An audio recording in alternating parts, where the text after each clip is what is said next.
Good morning, everyone. Thank you for joining us today. We're just going to wait for a few more participants to join, and then we're going to get started. Thank you.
Good morning, everyone. Thank you again for joining us.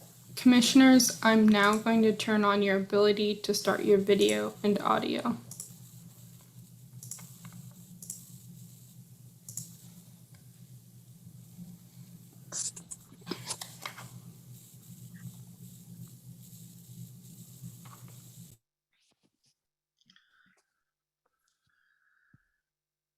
Good morning, everybody. I'm looking at Commissioner Sidley, and I'm reminded of comedians in cars having coffee. I'll try to live up to that standard. So How why about don't we carpool karaoke? That's the other one, exactly, right. So let's just go ahead and start our October 14th, 1021 public hearing on California's recall system. And good morning. My name is Pedro Nava, and I'm the chair of the Little Hoover Commission. Thank you all for joining us today. I want to introduce the other commissioners who are joining us on Zoom. We have Vice Chair Sean Varner, Commissioners Dion Eriner, I think will be signing on, Commissioner Beyer, Commissioner Buiza, Commissioner Emerson, Commissioner Schwamberger, Janice Sidley, who I mentioned before, Senator Jim Nielsen, always a pleasure, and one of our newest members on the commission, Senator David Min. Thank you for joining us and understanding that you have a very, very busy schedule, given the, I live in a coastal district, so I understand what happens when you get oil on this. People don't like it. Also with us today are the commission staff, Executive Director Ethan Rarick, Deputy Executive Director Tamar Foster, Project Managers Crystal Beckham and Tristan Stein, Analyst Sherry McAllister, Ashley Hurley, and Rachel Mattioli. Let's do a little bit of housekeeping before we turn to our subject. The commissioner's audio and video will be turned off throughout the duration of the hearing. Commissioners, you may mute yourself. Please remember to unmute yourself if you want to make a comment or ask a question during the hearing. As is my practice, I will be looking to see those who are unmuted because I generally take that to mean that you want to either ask a question or make a comment. The video and audio of our hearing witnesses will be turned on and as soon as they appear on the screens, and it's their opportunity to speak. Members of the public will be muted during the hearing. We'll have a 30-minute public comment session at the end of our hearing. Those who wish to make a comment will be unmuted during the public comment session at the end of our hearing. If you'd like to make a public comment, please use the raise hand feature in Zoom by clicking on the hand icon to join the public comment queue. Those who have joined us by phone may either dial 9, of course, those are my guard dogs, my guard chihuahuas, to raise their hand on Zoom, or to send an email to littlehoover@lhc.ca.gov, indicating you'd like to address the commission. You must provide the phone number once you have joined the meeting so our staff knows who to unmute.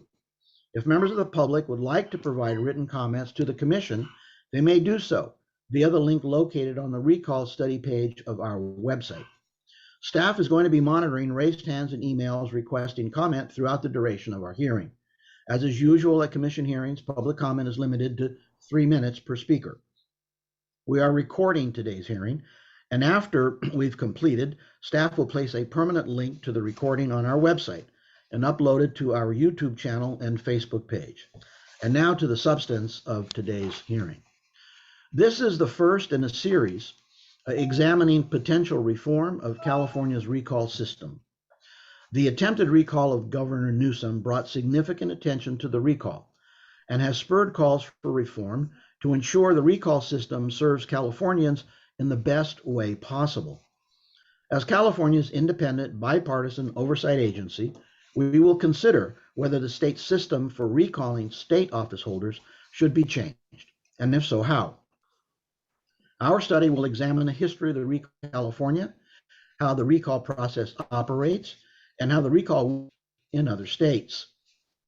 Explore arguments for and against the changes to the recall and evaluate potential reforms. Today we are joined by experts, one of whom will discuss the background of the recall process, including how it compares to other states.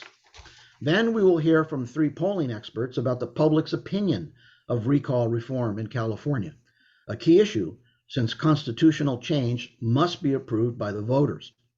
We will hear from all 3 of these polling experts and then have time for questions of the entire panel. This hearing was organized by project manager Tristan Stein, and I'd like to ask Tristan to introduce the first witnesses. Good morning, Tristan. Good morning, Chairman. Our first witness this morning is Dr. David Carrillo, Executive Director of the California Constitution Center at UC Berkeley. Dr. Carrillo received his doctorate from Berkeley Law before joining the faculty there as founding director of the Constitution Center in 2012. Previously, Dr. Carrillo served as a Deputy Attorney General with the California Department of Justice, as a Deputy City Attorney in San Francisco, and as a Deputy District Attorney in Contra Costa County. In 2019, Governor Gavin Newsom appointed Dr. Carrillo to the California Law Review Commission, where he is currently vice chair. Dr. Carrillo, please.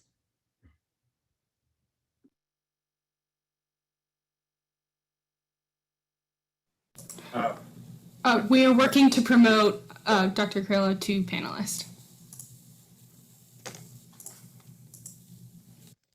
My apologies, Mr. Chairman. We'll see if we can get this technical glitch ironed out.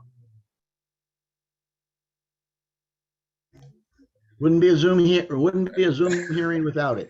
And here is, Mr. Chairman, I would also just note that Commissioner Aroner has just joined the meeting as well. Great. Welcome, Commissioner. Oh, is that a little remodel you're doing in the ceiling over there?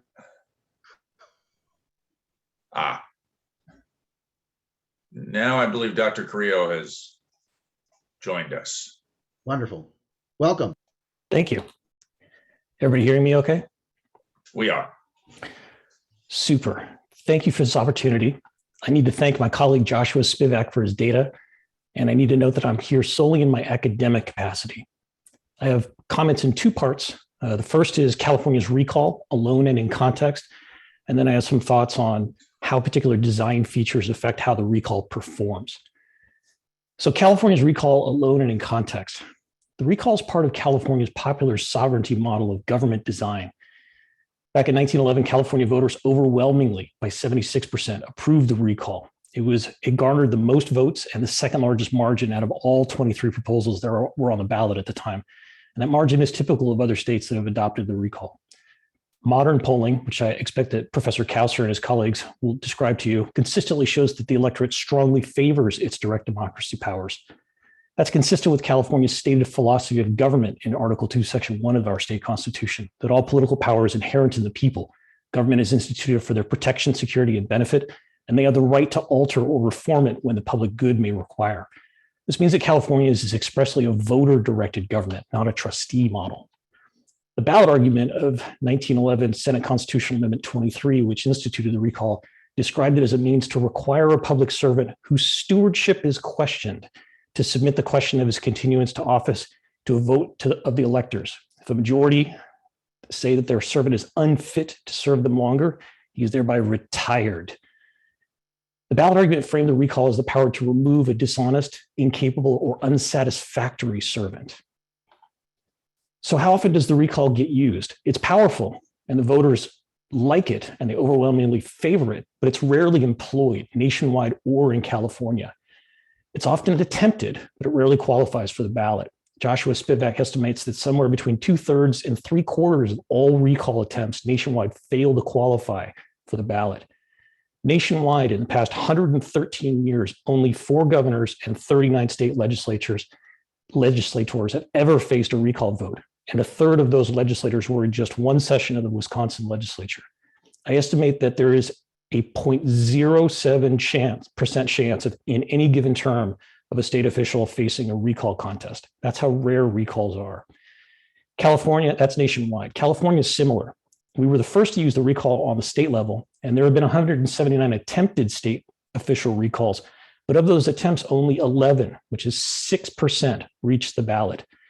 To me, this indicates that state officer recalls in California are not a significant problem. They rarely qualify. Now, when one does qualify, recalls tend to succeed, 60% to 40%. Joshua Spivak calculated all recalls for the last 10 or so years. He found nationwide 1,000 of them, 600 of them succeeded, 400 of them failed, 60-40. In California, when they qualify, which again is rare, recalls succeeded at a slightly higher rate. It's in the 70s. For example, California had 61 recall attempts in 2020. Just 11 of those went to a vote, and 8 of them led to a removal, which is about a 72% removal rate. The final point on comparing California's recall nationwide and within California is that it's primarily a local tool. Right now, this commission is concerned with recall of state officers and reforming the recall procedure for that. But remember that recall of state officials is just the tip of the iceberg. Of the 7,000 to 10,000 recall elections in the last 100 years or so, 99% of them were local contests. The recall is primarily a local tool, not a state officer tool. And finally, California does not use it the most, not even close. For legislative recalls, Wisconsin has had 17, which is twice as many as California's 9. Combined state and local recalls that qualified in the last 10 or so years, Michigan far outnumbers California with 175. California at 116 and Oregon at 114 are tied for second and third, essentially. Final point on design. The recall was designed as a weapon, and it has proved to be one primarily of the weak. The weapon metaphor was used by the progressive era partisans who debated the recall. Hiram Johnson himself used the weapon metaphor, phrasing it as how best can we arm the people to protect themselves the hereafter, and called the recall the gun behind the door. His opponent, President Taft, called it the hair trigger form of government. So regardless of whether you were in favor of the recall or against the recall in 1911, both sides saw it as a weapon. And that has proved to be true in perhaps an unanticipated way. What it turns out is that whether one favors or disapproves of the recall probably depends on whether you're in a majority party or whether you're in the out party, whether you're in a position to use it or a position to be targeted by it. The recall historically has most commonly been used by the out party. Recalls since 1971 have been against the majority party officials. This demonstrates weakness. The recall is a desperation move for those who can't win general elections. And California exemplifies this. Democrats, who have been in the majority since 1994, have been targeted in most recalls because Republicans have been in the minority. I'm going to move on to the second part of my comments, which concern how design features influence the recall's use.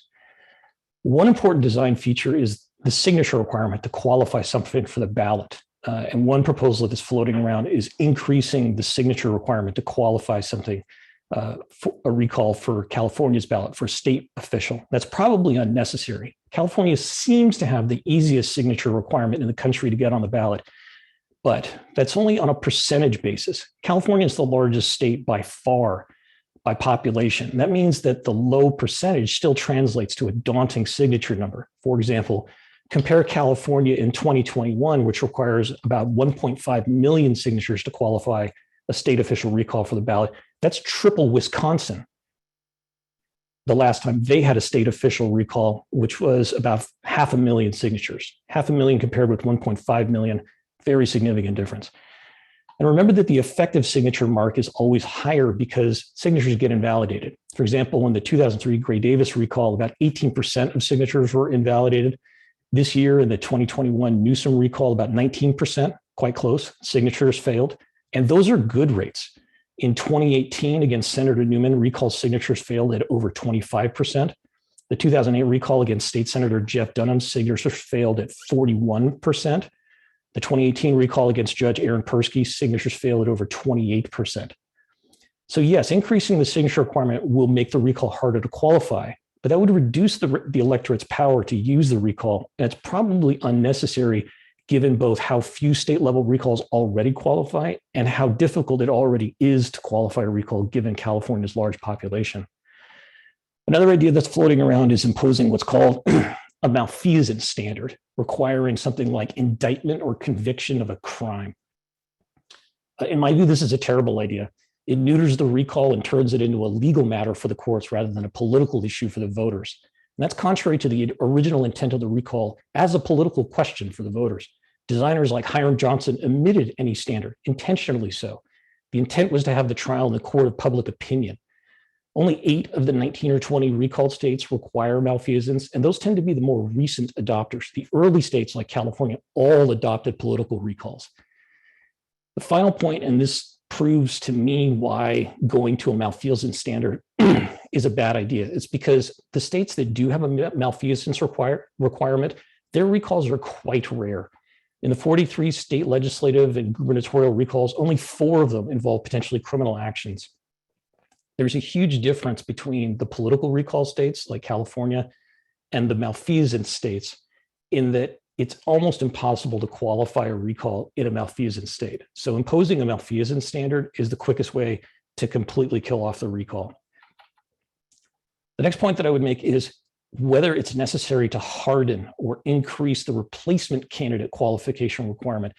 And to me, this is the area that is most ripe for particularly statutory reform. Most of the qualification requirements for replacement candidates, once a recall actually makes it to the ballot, most of those requirements are set by statute. They formerly were in the state constitution, but the California Law Revision Commission recommended and the voters approved moving them to statute. So the legislature actually has very significant control over the replacement candidate procedures, how many signatures you have to gather, how much you have to pay as a fee, how much time you have to gather those signatures.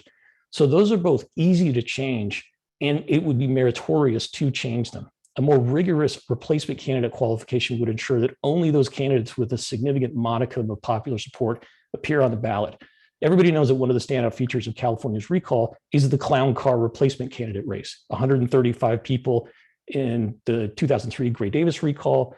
This year, I think it was 46 people. One person dropped out at the last minute, but it's the thing that gets us by far the most national attention and quite frankly, mockery.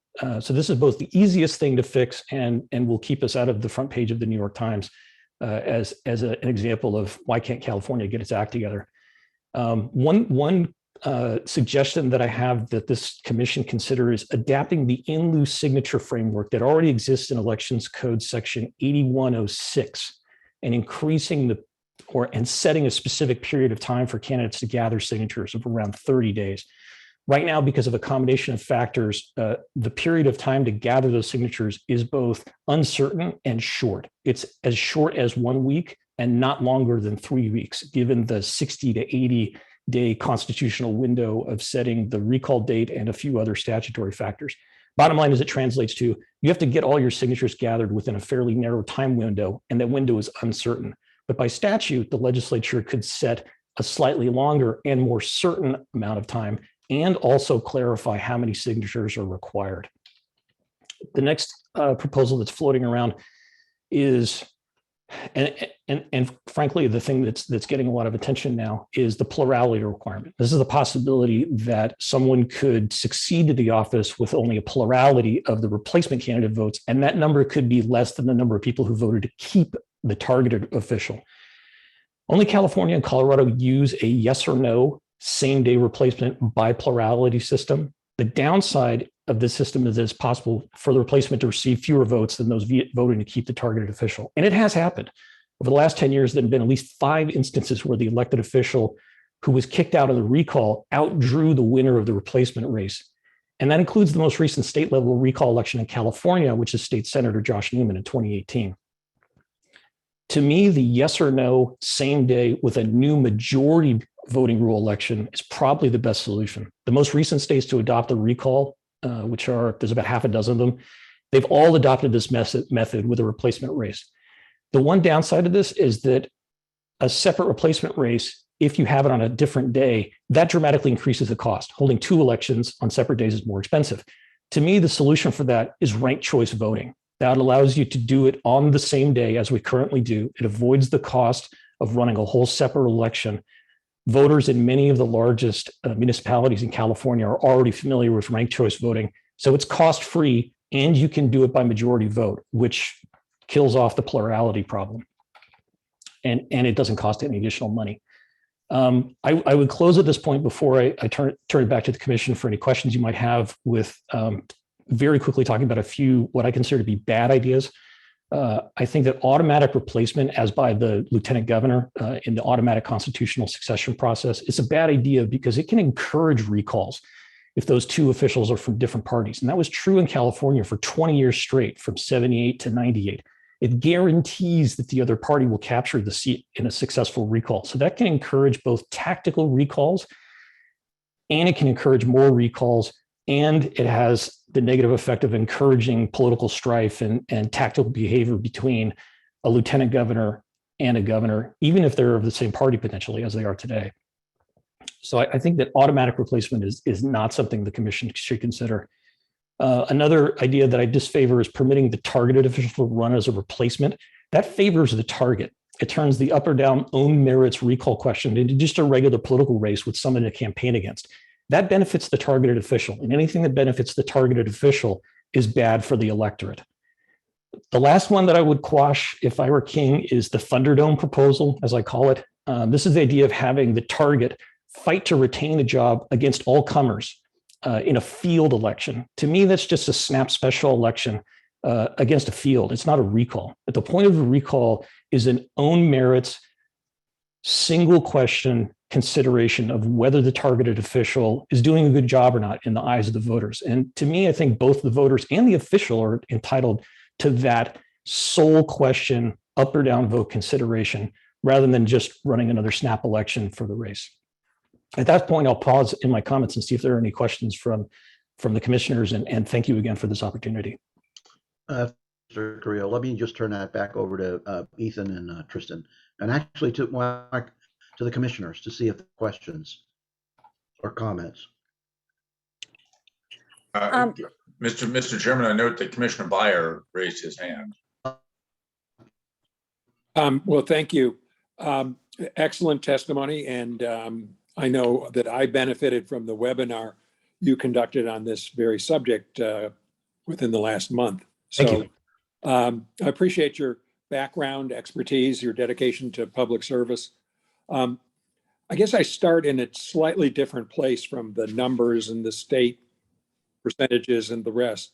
And based on comments by the dean of the University of California, Berkeley Law School about democracy. And so starting at a slightly higher altitude, I guess I have a series of questions, but they all revolve around that. That is whether the recall system in California is good or bad for democracy. And that has two component parts.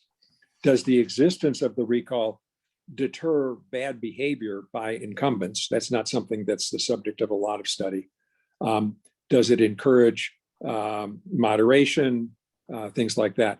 And then the second question is derivative of the two areas you talked about, the majority vote requirement for replacement candidates.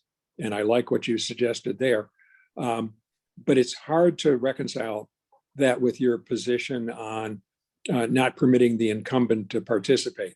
I understand the reasons you offered why that was a bad idea, but overturning the result of, let's say, 10 million voters within the last 2 or 3 years by permitting a majority candidate among the replacement candidates who has 6 million or 8 million votes seems anti-democratic unless there's a gigantic cause. And it just could be shifting political winds. So maybe you could comment a little bit on the majority rank order voting and whether that could be done by statute, and then comment on the other points. Yeah, I think the key answer to your first point about whether the recall is democratic, it provides its own answer. It's a direct democracy tool. So to me, it's the essence of democracy. I think that most people's complaints about direct democracy aren't that they're undemocratic, is that they're too democratic, that it gives the voters too much power. To me, that's in line with the trustee model of government, which is that representatives are sent off to go and be wise solons and make policy decisions on our behalf. And we as the voters have no control over them. That is a perfectly valid way of designing government. In fact, that's the way our federal government is designed. But California has expressly not adopted the trustee model of government. We're quite expressly a direct democracy, popular sovereignty model of government. So to say that the recall is too much democracy, that's to me, that's just contrary to California's government design. We embrace it. Your second point about the plurality vote problem, I agree that on the one hand, the plurality vote question, it seems unfair. It seems, again, undemocratic.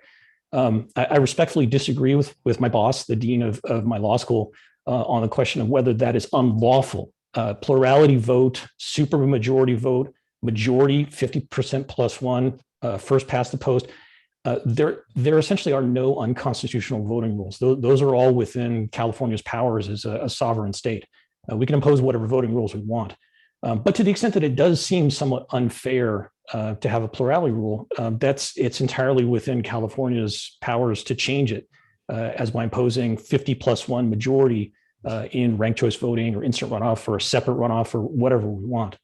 I don't think that if more people vote to recall the official than vote to elect the successor, I don't think that necessarily creates an unfairness problem, and it certainly doesn't create an unconstitutionality problem versus the federal constitution in my mind. Because again, this is a California local political race, so it's up to California. So can the majority vote suggestion that you offered be done by statute? Most things that I propose, and frankly, I think most of the proposals that are floating around, whether I endorse them or not, most of them can be done by statute. I took a look at the Law Revision Commission amendment that went on the ballot in 1974, I think, and quite a lot of text got moved out of what was former Article 23 of the state constitution. Most of the procedures for the recall have now been moved to statute. The replacement procedure that does require a constitutional amendment. The plurality is in the state constitution. So as a student of the Constitution, this is a kind of law politics question. Is it the case that the more complicated the constitutional ballot proposition, the less likely it is to be adopted by the voters? In other words, if we take 4 reforms and put them all in one ballot proposition, it seems like unlikely to succeed, which forces us, I think, in terms of recommendation, to focus on one change at a time. Is that your view? Not necessarily. The voters, referring again to the Constitution Revision Commission proposals, they made a number of very wide-ranging revision proposals, and as I recall, most of them were adopted. Only one of the revisions from the Revision Commission were rejected by the voters. So I don't think it's that the voters necessarily will reject things because they're too much or too many or too complicated.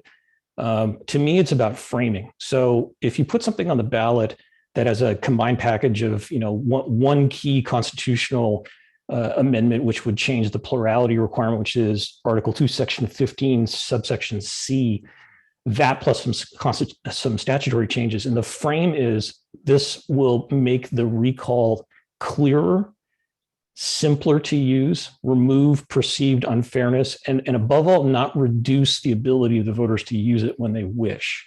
To me, that's the important frame. Thank you.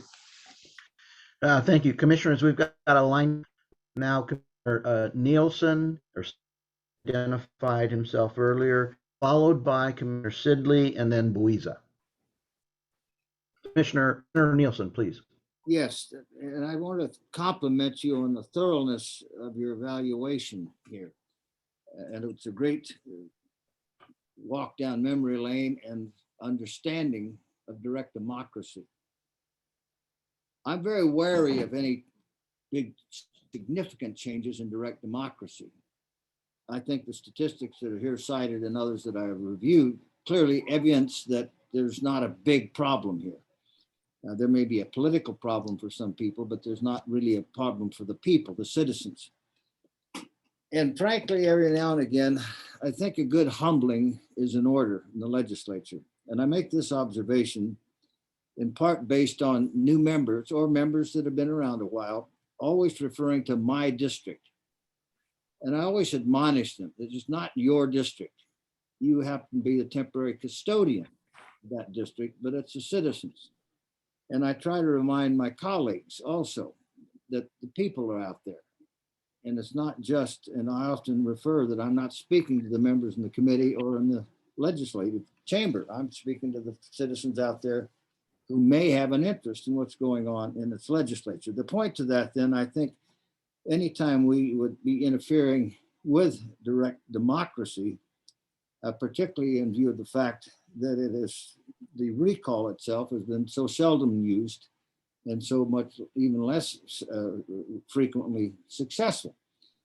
So I'm going to be a kind of a jealous guardian of that, what I call a sacred right of the people of California to directly be involved. Another thing that to me affects my evaluation, and it's not to be dealt with here, of course, but it needs to be dealt with. Over decades, the legislature has regularly ceded its authority or the authority of the people to the executive branch, statutorily and in the budget. And I find that egregious and offensive, but it regularly happens. And often, more often now than in past history, governors and presidents of both parties are usurping legislative authority as well. And the more you do that, the further you get away from the people and being accountable to people. So to me, as the fundamental point in this discussion is, are we getting further away from the people or are we keeping faith with the people? That will be governing my deliberation. And this particular issue, to my colleagues, as you are probably well aware of, is being hugely studied. We, the Little Hoover Commission, are doing a study. The auditor is doing some studying. We have 2 legislative committees doing some study. These are all hearings that are going forward. And I've talked to both the chairs of the legislative committees, and I'm confident that it's going to be a fair evaluation by the legislature. And I particularly compliment Senator Glazer. He's always so very thorough in everything that he does. He's kind of a Little Hoover Commission kind of guy. So I think we're going to have a fair evaluation. Mr. Chairman, those are just some observations, but as we proceed, I'm going to be very reluctant to be embracing very many changes. Thank you, Senator. Commissioner Sidley, please. Yes, hi. Thank you so much for your testimony. I really do appreciate it. I do want to apologize. I had a little bit of an issue this morning with my dog, which was why you saw me in my car and everything else, but I am now home and he is safe and fine. And so I have just a few questions for you, and recognizing, bad facts make bad law. I wanted to first comment on the statistics you provided. And I'm a little bit curious about if you've seen anything in those statistics in a more recent time. If you used a smaller window, the last 5 years, would you see a greater use of the recall? And is there any connection with what we are currently seeing with the lack of a better way of describing this, a fight against democracy, and what we're seeing on the national level, if you're seeing that bear out in these recall petitions, and are we seeing more of them than at the time that we actually first adopted this? And then I'm curious about your thoughts. I think what motivated quite a number of people to get to this point of questioning all this is the intense cost. And if you have thought anything about the cost of the recall election, setting it up and all of that. And I think people would have been less concerned about the cost if maybe Newsom hadn't won again. But nonetheless, the cost is very, very important to taxpayers. So I'm curious of your thoughts on those questions. Thank you. Thank you. And I think the answer to your primary question, your first question, is probably no, but it depends how you look at it. So I think there's a weak argument that recalls are increasing now, but there's a stronger argument that belies that. So the overlay here, I think, is still that it's primarily the tool of the weaker or the out of power party. The recalls use does vary by time. From 1935 to 1971, there were 0 state legislative recalls. So the use of the recall is basically a wave. There's some use of it, and this corresponds also with other direct democracy tools. So there's use after the adoption in 1911. It plummets in the middle of the 1900s, and then it comes back up again starting around the 1970s. Prop 13 is commonly credited with starting the modern wave or resurgence of direct democracy. And the recall somewhat follows that same wave. It's much more pronounced for the initiative, particularly in California. So you can say, well, the recall got some early use, it plummeted, and now it's back. One fact there is that 3 out of the 4 governor recalls have been in the last 18 years, but 3 out of 4 is a very small data set, so that doesn't really prove very much. 34 of the state legislative recalls have been in the last 30 years since 1971, 34 out of about 40. Again, most of them are recent, but again, that's a fairly small data set. California, it's similar. We had some recalls immediately after adoption in 1913 and 1914. Then we had 80 years of no recalls, a few in 94, 95 when Willie Brown was speaker, some in 2018 to 2021. Gray Davis was in 2003 and Jeff Dunham was in 2008. So the wave with the big trough in the middle, that's one way of overlaying it. But I think that's the not as good way of evaluating the data. And the better way of looking at it is to look at who's in power and who's using it. The Wisconsin governor recall in 2012, that was Democrats who were the out party attacking the in party, which is the Republicans. California is the reverse, both with Gray Davis and with Gavin Newsom. So I think rather than looking at it from the perspective of the recalls being used more now because the country is more polarized, I don't think that works because, again, we're particularly looking at California and the other recall states, and those are much better explained by, those are all instances, at least the statewide recalls, of weaker out of power parties who couldn't win the general election, and the recall is just another tactic to try to recapture the seat. I think that's the better overlay. And I'm sorry, I'm not remembering the other part of your question. The other part of the question is about the cost. Oh, right. Yeah, I thought that was interesting. When I was looking at the Law Revision Commission proposal in 1974, I think the old version of Article 23 of the state constitution, I seem to recall it had a provision that required the proponents of a failed recall to reimburse the targeted official who survives the cost of their recall campaign. If that came back, that would be a pretty strong disincentive to mount frivolous recall campaigns. So something like that provides, a sanction on the loser. That's something that the commission could consider looking at. Another point that I'd make there is that there's an argument that failed recalls like this one against Governor Newsom, they arguably benefit the targeted official by emerging stronger. Governor Newsom arguably proved the durability of his support because his margin of victory in both his general election in 2018 and now in 2021 of the recall, they're exactly the same. He won by 61.9%. So to a politician, I think that shows that they have a durable 60-40 margin of victory in California, which arguably would embolden any elected official to pursue their agenda. That's a mandate.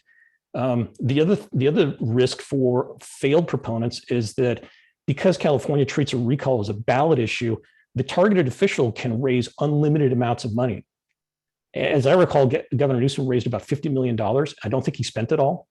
So it can actually inure to the benefit of a targeted official who survives. They come out of it stronger and with more money and with their opponents chastened. I guess the flip side, if I'm looking at that from the position of the constituency, all of the constituency, not those that want to recall, does it take the attention of the elected official from governing and doing what the country or in this case, the state of California needs? Right. Some of the election, you start seeing maybe more activity from the particular challenged position and maybe more active governing, but also you might lose focus in that you're singularly focused on a campaign. So, it might be the benefit ultimately for the winner if they come out stronger. I'm also wondering, does the state benefit from going through this exercise? Yeah, there definitely are dueling considerations here. There's no denying that this election costs $300 million, something like that. Estimates vary. It was expensive is the bottom line. And was that money that we really needed to spend? I think the counterpoint there is that, again, these recalls rarely qualify for the ballot. Even in this recall against Governor Newsom, I think the public narrative was that no one really expected this to qualify. I don't think the proponents even expected it to qualify. And the only reason it did is because of the fluke of the pandemic and they got an extension of time. Otherwise, recalls are so overwhelmingly difficult to qualify against state officials that, the fact that only 6% of them have ever qualified, on the one hand, I think that means that they're potentially not much of a threat against state elected officials. But again, in Hiram Johnson's, metaphor, it's the gun behind the door. As the senator a moment ago just mentioned, it's something you always should be a little bit concerned about. An elected official should have at least a 5 or 6% fear of their constituents, and that 5 or 6% is the likelihood of a recall qualifying against you. So yes, they're expensive when they happen. They do have their downsides, but I don't see it being such a huge problem given how rare and how difficult it is for them to qualify. But when it does happen, it's a big deal. Right, and remind me, please, how much additional time did the parties get to collect signatures? I want to say it was 120 days. Additional. Yeah, I don't quote me on that. I wouldn't testify to that, but I believe they either got an additional 120 days or the total period was 120 days. But I think the proponents have come out in public and have said that they wouldn't have met the mark if they hadn't gotten the extra time. And I think the math bears that out. I don't think the running count had them on pace to qualify without the extension of time. So you could look at that as a fluke. It really, without the pandemic, it would have failed. That's a very interesting piece of data to put into this discussion. I thank you for your time. Thank you, Commissioner. Thank you. Thank you, Commissioner Sidley. Yeah, there were some questions asked as to why that decision by the judge wasn't challenged, but that's a conversation that isn't worth having because it's done. Commissioner Buiza. Good morning. Thank you so much for your rigorous testimony I just wanted to preface what I'm going to say with the fact that these systems of accountability are so important because history is fickle and feeble. But also I come from a demographic profile that stands to lose whenever democracies are dysfunctional. Because, you know, an anti-poor, anti-just person in power keeps us at the losing end, right? But my question is pretty simple. In your, you mentioned other states that have these systems of recall. Is there any model that California can look at that has successfully done these recall systems? And is that something that the commission may look at too as well? Thank you. That is a very important question. Unfortunately, I have to give you a somewhat vague answer. I think it largely depends on your perspective. It's a little bit like the question I had a minute ago about whether the recall is undemocratic. From my view, it's the essence of democracy. The problem is that there's very little consensus, or you could say that there's high variability among the states that do use the recall. Out of the 19 or 20 or so states, you could break them down into 3 or 4 fairly broad categories as far as the procedures they use. You know, you can divide them sort of in half about whether they're political versus malfeasance. I mentioned that California and Colorado are the only ones that use the same day plurality replacement model. Everyone use something else, but they don't all use the same something else. So I think there's a couple of takeaways here. One is there's no national consensus among the 19 or 20 recall states about what is the optimal or least bad method of conducting a recall. Instead, the rule is high variability. So rather than just, you know, taking off the shelf, I don't know, you know, Wisconsin's model because that's the best or because everybody uses it, I don't think we can do that. Instead, I think we're in the position of picking and choosing, taking particular things from places that work well. We also shouldn't necessarily be looking at other states. Local jurisdictions in California use the recall. San Francisco and LA charters, if I remember correctly, they both have the recall. So particularly because the recall is primarily a local tool. And in California, most recalls happen at the local level. We should potentially be looking within and down from the state level to local charters and local procedures. Partly because they use it so much more than the state of California does. So my methodology, and I mentioned this a little bit in my comments about things that I would endorse and things that I wouldn't endorse. It's a matter of picking and choosing and putting together what's, you know, I don't even want to say optimal, but the most workable system for California at the state level. So choose among the menu and assemble what seems best, I think is the best approach here. Thank you. I have now Senator Min wishes to speak, and Commissioner Emerson is unmuted. Thank you, Professor Carrillo. I appreciated your testimony.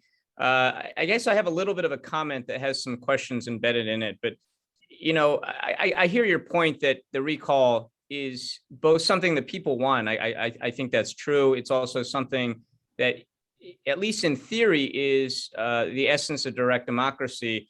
I guess where I take issue with that is that, you know, it seems like cynically people are using the recall as a way to exploit turnout differentials. And we know that in high turnout elections where low turnout voters, those who have been traditionally disenfranchised, tend to, you know, we have different outcomes often than in low turnout elections where only highly informed voters and those who have less barriers to voting are able to vote. And we see many states around the country actually trying to exploit this right now by putting up artificial barriers to voting. And so I guess I'm wondering sort of your thoughts on that point, because I look around in the political circles as opposed to the theoretical circles. Very much so, the recall is about exploiting or arbitraging differences in turnout to try to overcome election results. And I've seen this in Orange County where we have, I think, at least 3 different recall efforts happening right now over elections that just happened a year ago, less than a year ago. And these they're not based in any, you know, anything other than the same political issues that were raised in last year's election cycle. And so I guess I'd want you to speak to that point. And then if you have any ideas on solutions to address what I see as a very cynical attempt right now by the Republican Party in California, but it could end up being the Democratic Party later on, to just exploit that again. And to me, it's just gamesmanship. And that's what I think a lot of people have a real problem with is, Gavin Newsom had an election next year. Why not wait till then? A lot of people were publicly saying, and certainly privately saying, because they thought they might be able to recall him with a low turnout election. Senator, thank you. You make some good points. I'll respond to your first point first and then move on to the second. To your first point about how the voters view their direct democracy powers, it's a little like Cal football. People love it. People love to complain about it. It doesn't always work as well as you'd like, but people will fight to the death to defend it against all comers. And I definitely agree with your second point about the recall's availability for tactical use, and certainly within political operatives, people in the game. It's certainly seen as just another tool. It's another way to relitigate a lost election. To me, that makes it consistent with the theoretical model that academics like me overlay on it, which is that the recall is primarily a tool of the weak. It's used by the out party in an attempt to either be a spoiler or gain a tactical advantage, slow down an opponent who won an election, or potentially throw them out by relitigating the election. I think we're definitely on the same page about that. From a practical or an academic standpoint, that certainly is one way that the recall can be used. I think it's much more amenable to that at the local level. To me, it's telling that the examples that you used are all at the local level. I'd throw out the DAs in San Francisco and Los Angeles as well. And the fact that it's easier to think of local elections as examples of the recall being deployed tactically by the party out of power, to me, that illustrates or proves the point that the recall's use tactically at the state level is much less of a concern. And I understand that this commission's concern is with reforms to the recall at the state level. So if the concern or the question is whether recalls are a problem at the state level, and so the qualifying mark should be increased to reduce that problem, I just don't see the recall being that significant of a problem at the state level that making it harder to qualify is actually a problem that needs solving. To me, it's a solution in search of a problem. And to the extent that there is that problem, it exists at the local level. And those procedures, leaving charter cities aside, those are procedures that are all statutory for general law to cities. So they're things that the legislature can change by statute.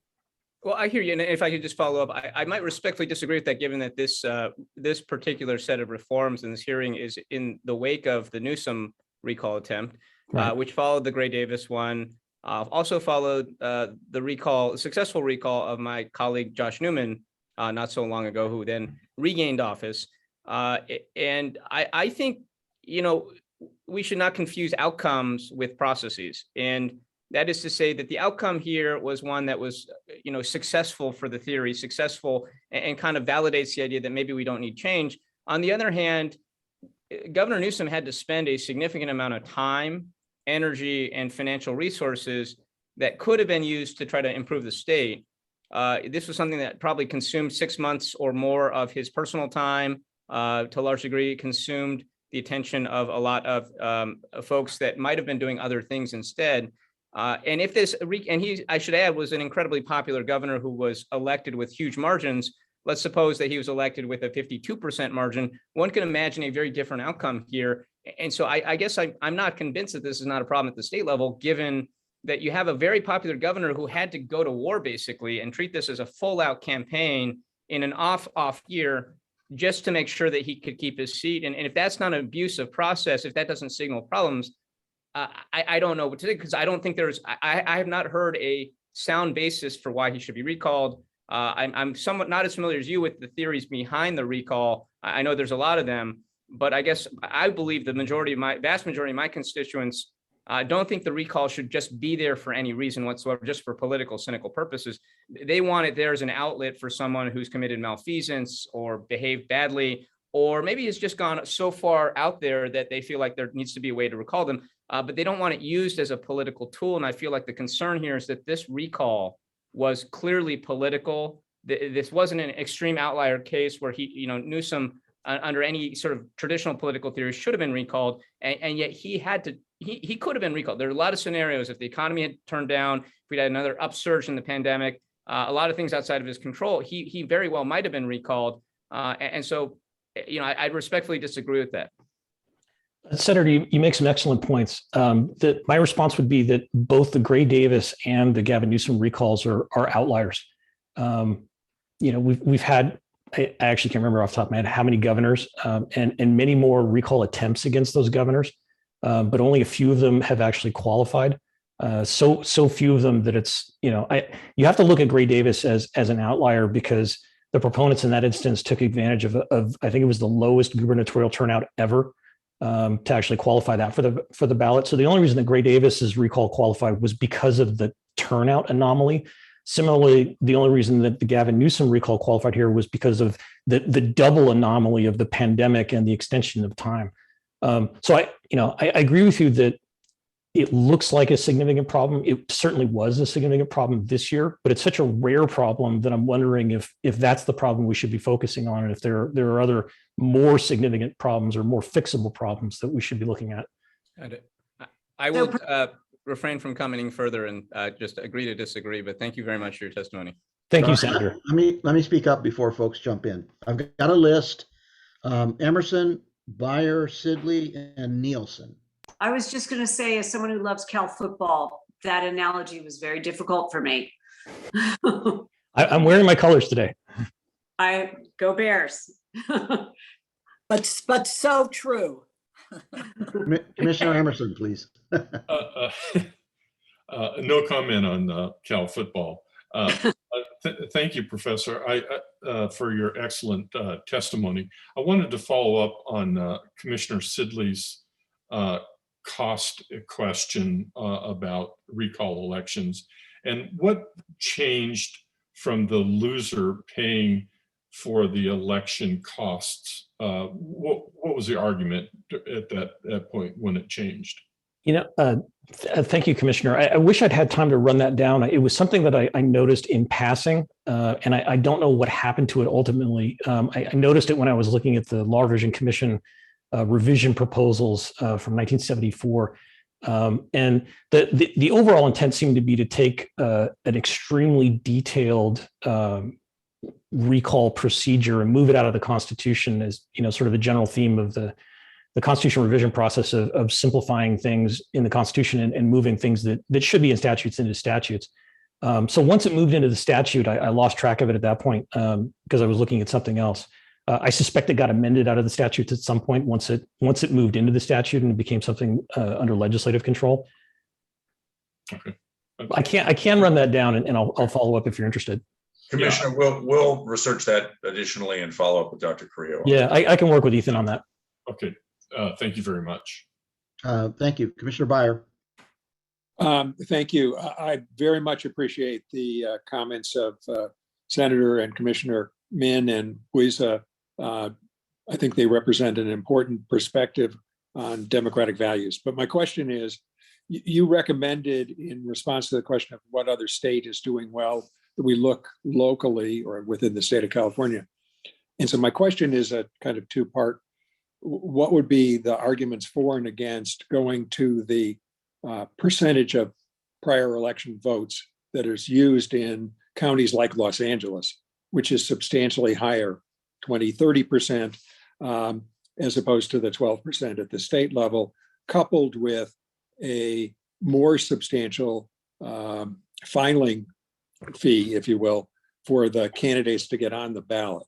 In other words, that strengthens, in my view, the recall system, but mitigates the risk that it's taken up frivolously and for the political purposes that Senator Min outlined as just another weapon in an ongoing perpetual political battle. And if you look at the polling data that we're going to hear about, to me, that's a way of avoiding making this into yet another partisan dispute. In other words, it could be portrayed as strengthening the recall system as opposed to undermining it. And I, as I said before, I think that is a necessary frame. I suspect that Professor Kousser's polling data is going to show very strong voter support for keeping the recall, but the voters are always interested in reform, I speculate. So anything that gets framed as the recall is bad and we should do away with it or neuter it, I think the voters would be highly suspect of that. So I agree with you there. But two of my proposals actually do borrow from existing law. One of them in particular from local law. So the way I look at the signature requirement to qualify a recall, it's not necessarily in terms of percentages, because you always have to look at what is it a percentage of. So if you look at it from a top-down perspective, that California has arguably the lowest percent signature requirement to qualify a recall. That seems like an anomaly. It seems bad. The natural reaction is to want to increase that percentage to make it not much more difficult, but slightly more difficult, so that you rule out frivolous or harassing attempts. But the problem is that California, the denominator is so big. California's population is so big that any change in that percentage to qualify a recall will have a dramatic effect at the state level. The reason I think that you see those higher percentages at the local levels, because you're dealing with much smaller populations. And I haven't done the numbers, but I suspect that it works out to a roughly proportional amount of the relevant electorate at the state level versus at the local level. The point is that you don't want it so low that you, me, and the guy next door can qualify a recall just to abuse the process. But you also don't want it so high that it's unavailable as a practical matter. So right, yes, I think. But with respect, given the availability of hiring people to get signatures, it then becomes a question of finance.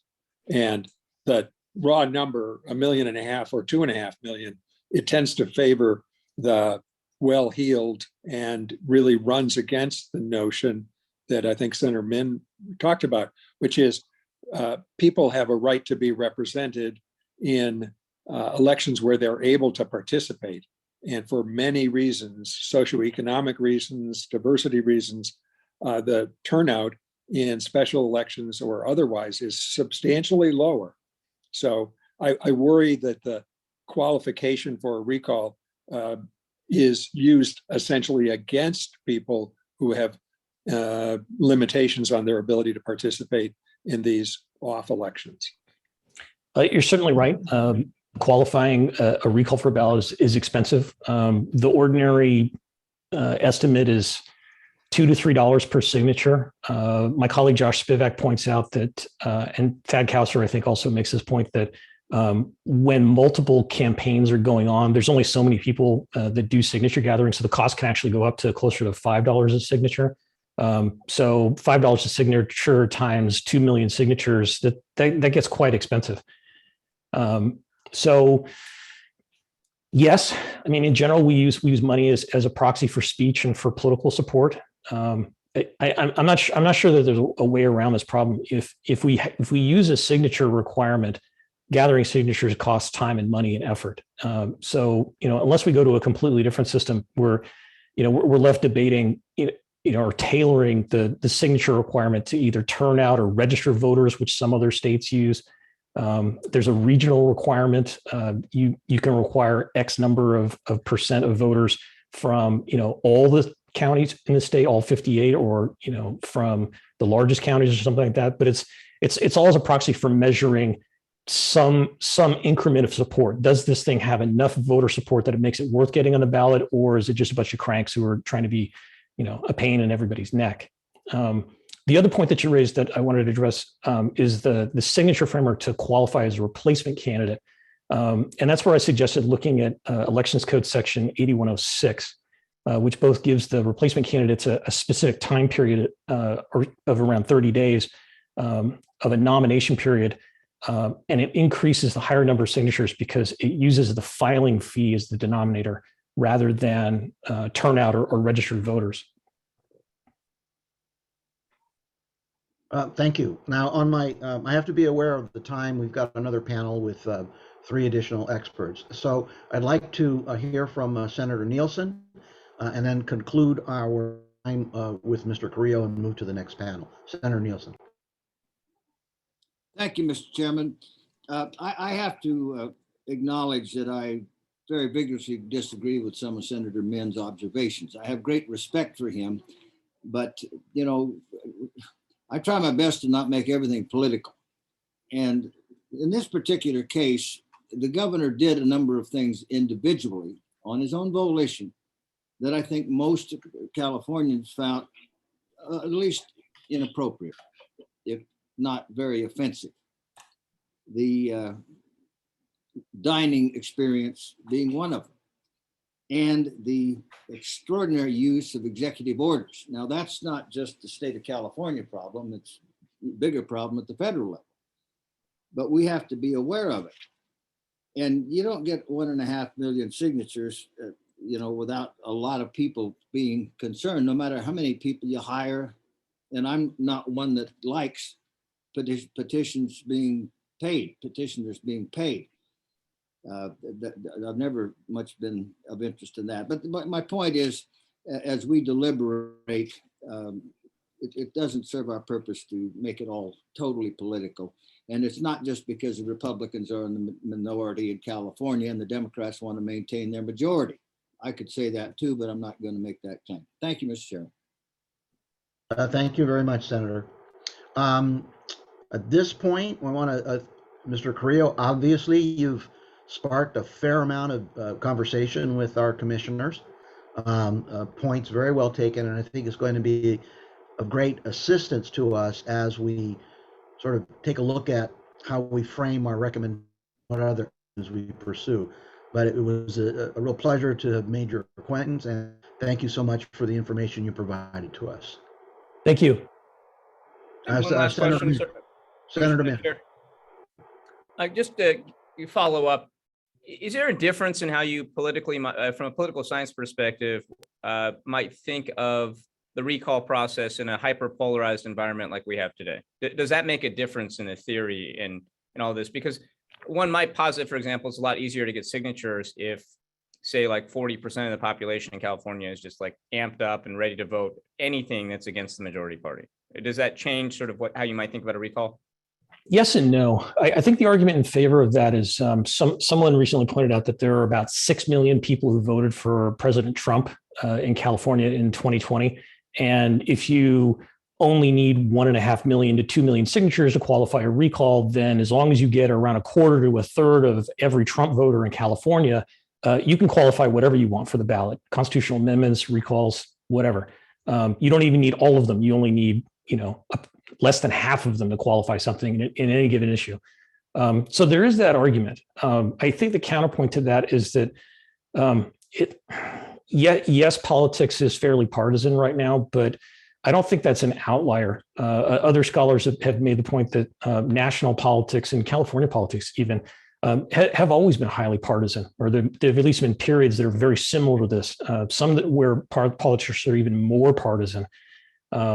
So, I'm not a politician. You are. I'm sure you have much more perspective than I do on this. But politics is politics. It's always a bare knuckle game. And from that perspective, if I were an elected official, I would, like you, just view the recall as another potential tool or another tactic to deploy. So that to a certain extent, that's a valid criticism of direct democracy in general, or really any kind of participatory democracy, is that it's something that can be co-opted. There, I think the counterpoint is that the voters are usually fairly good, not completely so, but they're fairly good at identifying partisan attempts and rejecting them. So it ultimately all comes down to what the voters want. We get the government we deserve, and direct democracy is designed to facilitate that. And in general, it does. Tristan, thank you. Thank you, Mr. Chairman. Our next witnesses are 3 of California's leading public polling experts. We'll hear first from Dr. Mark Baldessari, President and Chief Executive Officer of the Public Policy Institute of California. Dr. Baldessari is an expert on public opinion and survey methods and has numerous publications on elections, voter behavior, and political reform. He is co-author of the book, The Coming Age of Direct Democracy, California's Recall and Beyond. Before joining PPIC, Dr. Baldessari held the Johnson Chair in Civic Governance at UC Irvine, and he holds a PhD in sociology from UC Berkeley. We will then hear from Mark DiCamillo, director of the Berkeley IGS poll at UC Berkeley. Mr. DiCamillo has been actively involved in measuring public opinion in California since 1978 and has served as served as director of the statewide field poll from 1993 to 2016. During these years, Mr. DiCamillo was also Field Research Corporation's senior vice president. Mr. DiCamillo is a graduate of Harvard University and holds an MBA from Cornell University's Johnson School of Business. And finally, we will hear from Dr. Thad Kousser, a professor of political science and co-director of the Yankalovich Center for Social Science Research at UC San Diego. Dr. Kousser studies American state and national politics and is co-editor of the journals Legislative Studies Quarterly and State Politics and Policy Quarterly. He has also worked as a staff assistant in the California, New Mexico, and United States Senates. Dr. Kousser received his PhD in political science from UC Berkeley, which I think makes it 4 for 4 for Berkeley affiliations this morning. Witness witness presentations for these witnesses and Dr. Carrillo will be made available on the Little Hoover website. Dr. Baldessari, you'll be speaking first. You may please begin your testimony.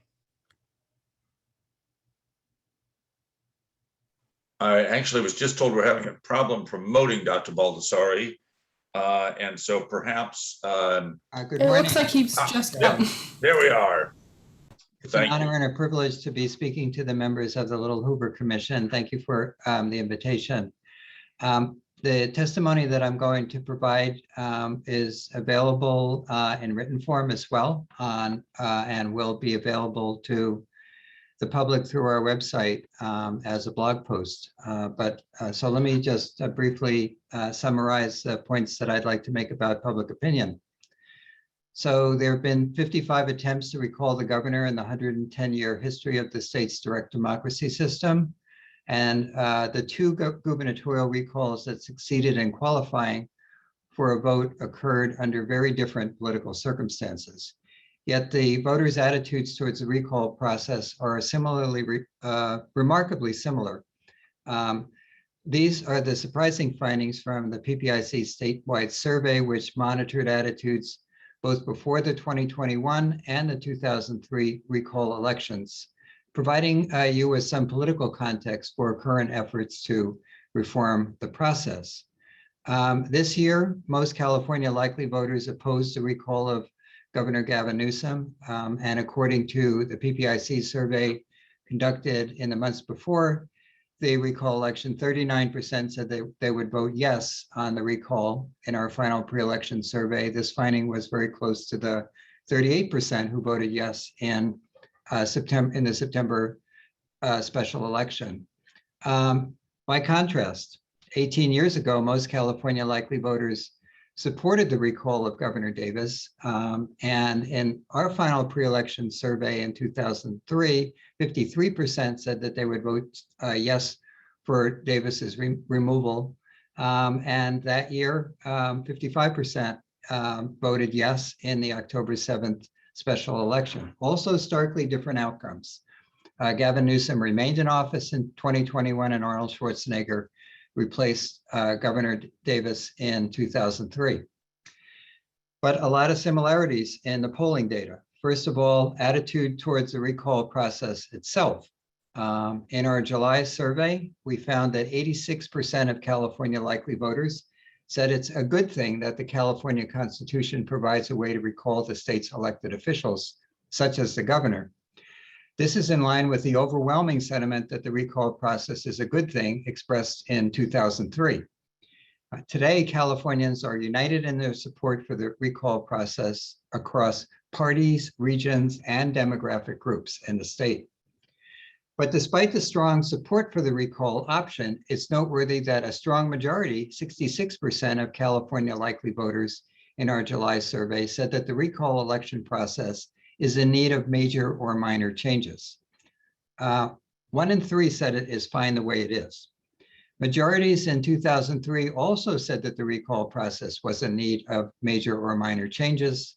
And today, majorities across regions and demographic groups agree that change is needed to improve the recall process. Democrats and Republicans are divided on how much change is needed. So we asked about 3 key recall reforms, both before the 2021 election and the 2003 election. I just would like to briefly summarize those findings. One reform in particular that received the strongest and most consistent support was a top 2 runoff. A majority of likely voters, 68%, believe that there should be a runoff between the top 2 replacement candidates if no candidate receives more than 50% of the vote. That was in our July survey. A majority across parties, 74% of Democrats, 59% of Republicans, 69% of independents agreed with this proposal. A similar share of likely voters were in favor of a top 2 runoff of replacement candidates in our October 2003 survey, as were half or more across parties at that time. Today, solid majorities across regions and demographic groups are also in favor of having a runoff if no one gets over 50% of the vote. Another reform idea involves a change in the basis for holding a recall. This also has majority support, but not quite as strong as support for the runoff. Currently, an elected official may be recalled for any or no reason. 60% of California likely voters support raising the bar so that an elected official could be recalled only because of illegal or unethical activity. However, partisans are deeply divided on this topic. A similar share held views that this reform was needed in October 2003. Today, majorities across regions and demographics groups support in stating this reason for a recall. A third reform would raise the signature requirement from 12 to 25% of the total votes cast in the previous election. While it has majority support, this reform is somewhat less popular than the other 2. 55% would support the higher signature requirement. Once again, partisan groups are divided on this change. 76% of Democrats, 26% of Republicans, 49% of independents.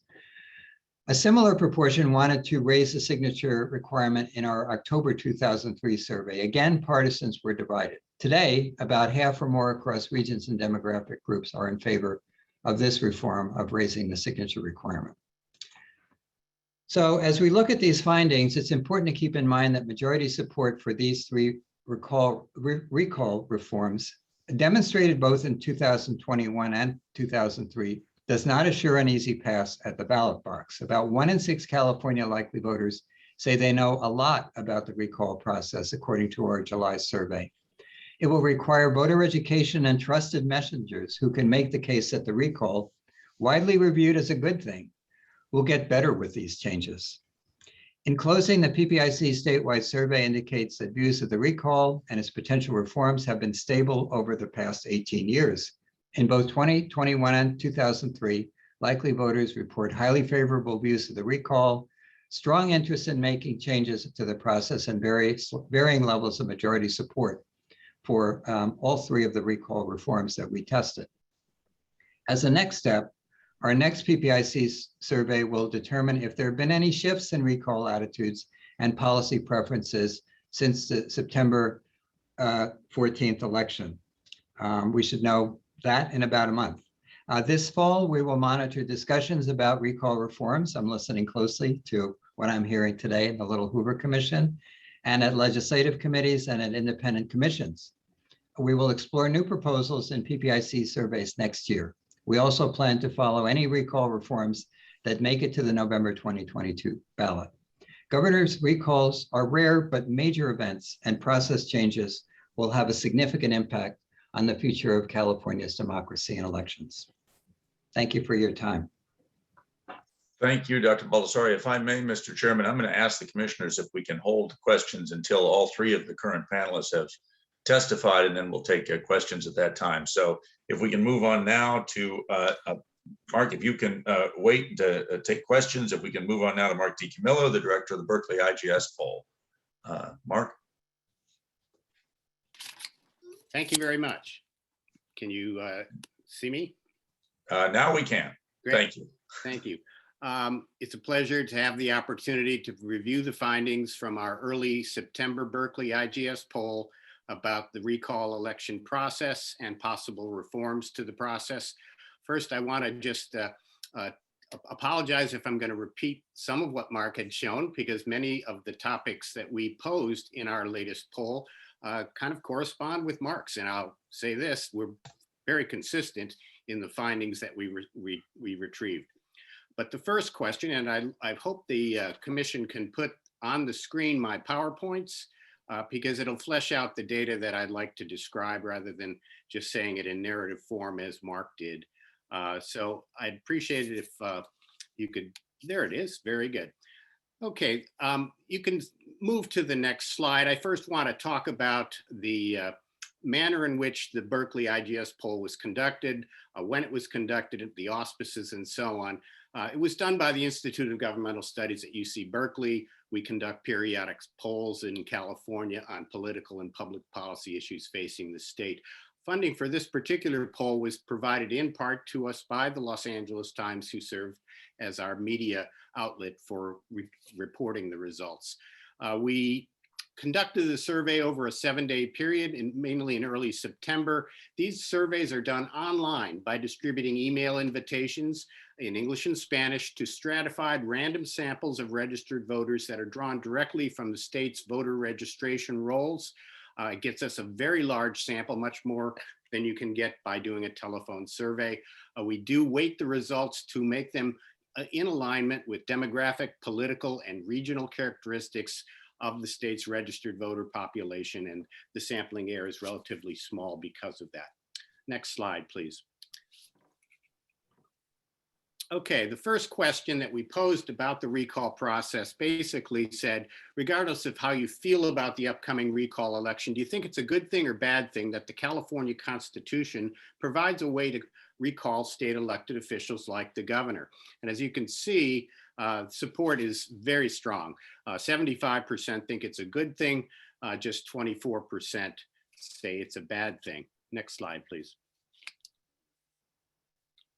When we look at the results examined across major subgroups of the registered voter population, this is one issue which gets bipartisan support, and it receives large majorities saying that the recall process is a good thing across virtually all demographic subgroups. Democrats, 62% say it's a good thing. Republicans, virtually all of them, 96%. No party preference voters, 75%. You see no differences really between males and females. Younger voters, it turns out, are more likely to view it as a good thing than older voters. But again, very large majorities across all segments view the recall election process as a good thing. And I would just make a comment that this is very consistent with voter views about direct democracy overall if you were polling about the initiative process. Next slide. Okay, despite this, we found in our poll that voters do support making a number of changes to the recall election process. And this is the result. 5 different proposals were presented to voters in our survey. And again, Mark talked a little about his results in the PPIC survey. We're finding very similar results. This is changing the rules in replacement elections so that if no one receives a majority of the vote, a runoff election is held between the top 2 vote getters. 63% favor that idea, just 21% oppose. So it's a 3-to-1 advantage with 16% undecided. Here you have some partisan differences, but in contrast to the other proposals that I'm going to review, the partisan differences here are not that major. 75% of Democrats favor the idea of having a recall election. 41% of Republicans, 64% of no party preference voters. I would make one comment just in relation to the runoff election idea versus the idea of ranked choice voting. Runoff elections in California, voters are very familiar with what they are. There are runoff elections in many other local contests and so on. Ranked choice voting is a very new concept. It may be interesting in the academic world, but in practice, voters aren't that familiar with it. So I'd be a little cautious about directly moving to a ranked choice voting model if we're going to move away from just moving toward the model of a majority vote. Okay, next slide. The second proposal, again, has to do with malfeasance. Voters this idea does poll well. That is, toughening the rules for recalling state elected officials so they can only be recalled for cause, such as when an office holder commits illegal or unethical conduct. This is supported more than 2 to 1. The Democrats are very much supportive, almost 5 or 6 to 1. Republicans, this is a more partisan issue. They're opposed to this idea, greater than 2 to 1. No party preference voters, 2 to 1 in favor. So again, I always, when I look at the partisan differences on these kinds of issues, I look to no party preference voters as kind of showing you which way the wind is blowing. And here you see again that no party preference voters are pretty much in line with the overall electorate in their view that making malfeasance standard as something that should be done for the recall process, it seems popular to them. Next slide. Another idea that is favored by a majority of voters is to double the number of signatures required to place a recall election on the ballot. Very similar again to what Mark was showing in the PPIC polls. We did 12% to 25%. It's favored 55% to 30%. Very stark differences by party. Democrats 77% in favor, Republicans 70% opposed. Next slide. This one has to do with increasing the filing fees and signature requirements specifically for gubernatorial recall elections. This is because there's so many candidates, as we've seen in the last 2 gubernatorial recalls, that want to put their name on the replacement ballot. This proposal talks about making it more difficult to run as a candidate in a gubernatorial recall by institute some kind of higher threshold than the current $4,000 filing fee and $7,000 voter signature requirement.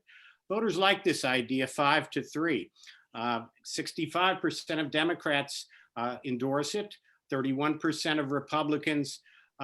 No party preference voters a little more undecided or a little less supportive, 46% with 21% no opinion. And finally, one other proposal that we measured in our poll had to do with the idea, and if we could go to the next slide, it has to do with the idea of allowing office holders who are facing a recall election to be listed among the candidates in the replacement election. This idea was kind of thrown out there quite a bit during the Newsom recall. Voters aren't so sure about this idea. 42% favored. It's the only one of the 5 proposals that did not receive a majority. 35% opposed. A relatively large 23% had no opinion. Opinions, again, are quite partisan with 58% of Democrats in favor, but 68% of Republicans opposed. No party preference voters, very significant, split right down into almost 3 groups, 39% in favor, 34% opposed, 27% undecided. So those are the 5 proposals that were included on our final poll, and it concludes my my presentation. We do have in your packet, if you have this copy of the PowerPoints, the link to our Berkeley IGS poll website, where you can review the results from our poll release itself, and also the survey tabulations, the detailed tabulations that we generated from the results. Thank you very much. Thank you, Mark. And now, Mr. Chairman, if I may, we will move on to Dr. Kousser from UC San Diego, and then we'll have questions for all 3. Thad? Excellent. Well, thank you so much, Chair Nava and Commission members, for the opportunity to share with you the results of the UC San Diego Yankalovich survey on recall reform. This survey is available to the public on the Commission's website. It was co-authored with Cassidy Reller, and we had 2 goals in this survey. The first was to get the initial voter reaction to 8 of the proposals that we've seen pushed by policymakers and by reform groups in California. As a note, these are only initial voter takes captured during the time that they were voting on the recall in 2021. And these are complex ideas that we described very simply with no pro and con arguments. So they should be viewed as takes on initial voter intuitions rather than a perfect prediction of where voters might be in November 2022 after seeing a large and contested ballot proposition campaign on those. But our second goal in this survey was to provide some data to inform the larger discussion of the principles, that taking a step back from the specific fixes for the recall. What do voters think the problems are? What do voters think about the dual ballot structure in California that's governed by a majority vote on the recall question, a plurality vote on the replacement question? Is the recall something that produces a representative electorate? And what do the demographics look like of the people who participated in the recall compared to California's electorate overall? Those were the bigger questions that we were attempting to address here. And so I'll start with those before getting to the 8 specific reform proposals.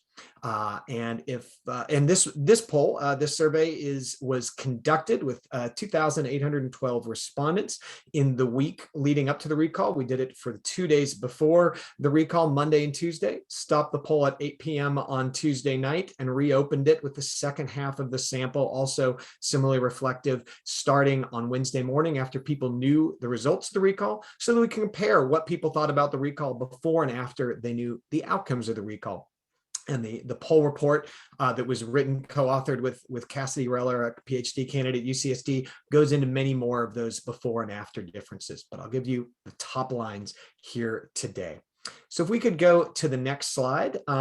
So this poll was drawn to represent the eligible electorate in California, to reflect citizen voting age population characteristics when it comes to race, ethnicity, gender, and age.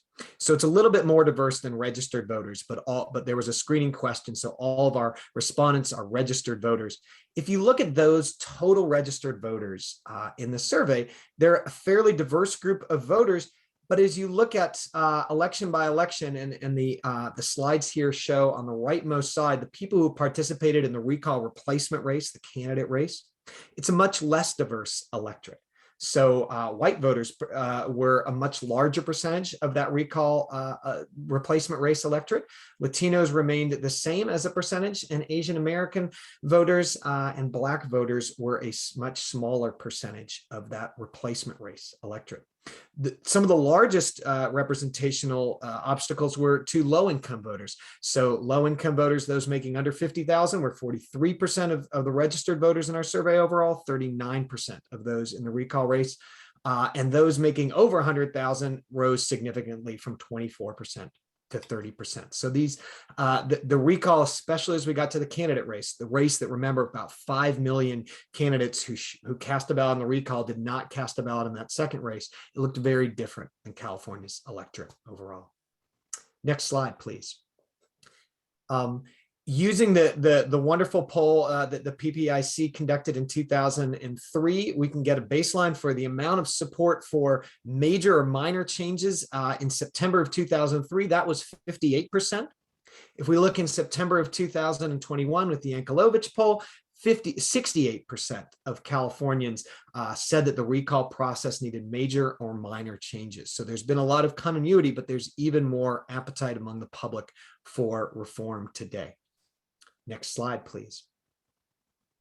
So people's views of the recall were very much colored by the outcome of the recall. So this slide compares pre-election, people polled on Monday or Tuesday before anyone knew what the recall results would be, versus post-election, people polled on Wednesday and Thursday. And what you see is that Republican affiliates in California much less happy with the recall process. This combines the percent somewhat or very satisfied. Most of that was in the somewhat category. Republican support went down by about 16 percentage points. Democrats became more comfortable with the process. Independents remained flat. And so this has actually opened up as Republicans became less satisfied with the recall process after learning of the results. This has actually opened up what some of the other questions show is a fairly unique opportunity for reform with a broad bipartisan consensus open to making some major changes in the recall process. Next slide, please. All right. But before talking about those major changes, I just want to reiterate, just as Dr. Baldassare and Mr. DiCamillo have shown, we see just about the same strong support for retaining the recall process overall. So when people are asked, do you feel that the recall should be continued to be allowed under our state constitution? 73% said yes, 27% no. That's very similar to the Berkeley IGS poll, and we saw that same bipartisan strong support of that. So people want to keep the process, but they want to fix the process. So the next question asks, do you think that the state legislature should create an independent commission that would consider changes to the recall process and submit proposals to voters in November 2022? Really strong support for that, 52% yes, 29% no, and then about 1 in 5 voters didn't know. So there's openness to doing what you're doing now as an independent commission looking at reforms. Next slide, please. What this graph shows is that there's really strong consensus across all groups in openness to those reforms. So when we ask people if a major package of reforms making major changes to the recall process were before you in 2022, how likely do you think you would be to support major changes? The blue lines show the percent who said they'd be likely to support. The green lines say they would be unlikely to support. And what you see is for each of these categories, the blue line is much bigger than the green line, right? So whether we divide up Californians into their different incomes, if we look at racial and ethnic groups, every single group, right, supportive of major changes. Every single region in California by at least 14 percentage points open to major changes in the recall process. Democrats strongly, 55 to 16%, independents fairly strongly by about a 2-to-1 margin, and Republicans by about 1 percentage point. More Republicans were open to making major changes than would likely oppose it. So all major groups in California are open to making major changes. The question is, which are the changes that these initial survey results indicate would have some support? Next slide, please. Oh, okay, thanks. Before getting to the specific proposals, here's another general principle question. When we laid out the California Constitution's sort of different voting thresholds on these two parts of the ballot, 50% majority vote on the recall election and plurality, the most votes of any candidate in the replacement election. When asked voters, would you support a change to the process? After hearing that, a change to the process of replacing the recalled election holder, we see by about 11 percentage points support for that basic idea of changing this sort of disparate threshold situation.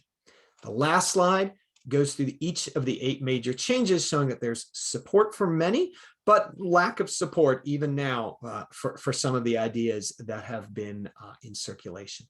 So just as you saw with the PPIC and the IGS Berkeley poll, the one of the strongest and most strongly supported ideas is to limit the recall to concerns about corruption or criminal acts, right? A malfeasance standard or a fitness of office standard that had initial support from 66%, initial opposition from 26%, and that was the sole reform idea that had strong support from members of the Democratic Party, independents, and members of the Republican Party. The next idea, which also had strong support, was increasing the signature threshold from 12%, where it currently is of the gubernatorial election, to 20%, the level used for legislative offices. That was supported by about a 21% margin. Holding a top 2 runoff in the replacement race, also a 20% lead on people's initial take of that idea. Holding a second replacement election, if and only if the recall succeeds, to separate those two questions out. That also has strong support by about a 12% margin. And then finally, those would all be constitutional changes, a potential legislative change that was advanced this year, prohibiting payments for signatures. That's also an initially attractive idea for voters. What don't voters like?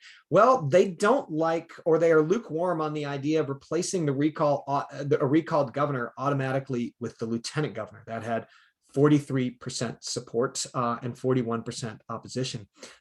Incidentally, it has 0% support among current lieutenant governors in California. Lieutenant Governor Kunalaka spoke very strongly in opposition to that at a recent forum, saying that it would sort of break apart the bonds of trust between a lieutenant governor and a governor. Voters strongly opposed letting the governor run in the replacement race, and also delaying the recall until the next even year election, an idea that would be designed to help increase the representativeness of that electorate. That was something that voters were not supportive at this time. Thanks very much for the opportunity to share these findings, and I look forward to your questions. Thank you. I understand, Commissioner Sidley, did you unmute at one point? I did, and Okay. I will say that this last presentation answered one of my questions, which was the definition of malfeasance, although I would suspect that where you put concerns of corruption or criminal activity, the legislature can still further define that. And so I was just, it appeared most of the other polling data just used the term of art malfeasance. And I think people might wonder and have different views of what that means. So I think if we were to go to a standard of malfeasance, that would have to be defined very clearly as to what that means. But I'm wondering if any of you, through your polling data, had any specific thoughts about how, what that really means. Is it going to the wrong restaurant at the wrong time? Or is it really that you were charged with something? Yeah, I think that's a question to the entire panel. Should you have any, if you got any information from your polling that would flesh that out. Hey, Pedro, can I follow on that real quick? I'm sorry, I didn't see. My apologies, Sean. No, I just wanted to add to what Commissioner Sidley requested. I think in some of the written testimony I saw, I just also would like to hear on top of that, even with a defined malfeasance standard, the challenges to that and how that has made any sort of recall. That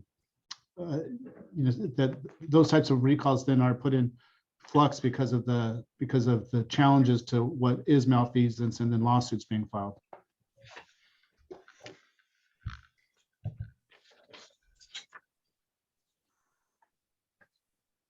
Well, thank you. I very much appreciate the question. I think that's the key devilish detail, right, in defining a malfeasance standard, and probably not high crimes and misdemeanors, right? Because we've seen that is but there are, one of the things I think would be important to consider if the commission recommended moving along this lines, and here I'm speaking outside the brief of public opinion research, because our poll didn't try different definitions of this. That could be an area, I've noted it as a potential area for later research. We didn't try different definitions, but I think, addressing Dr.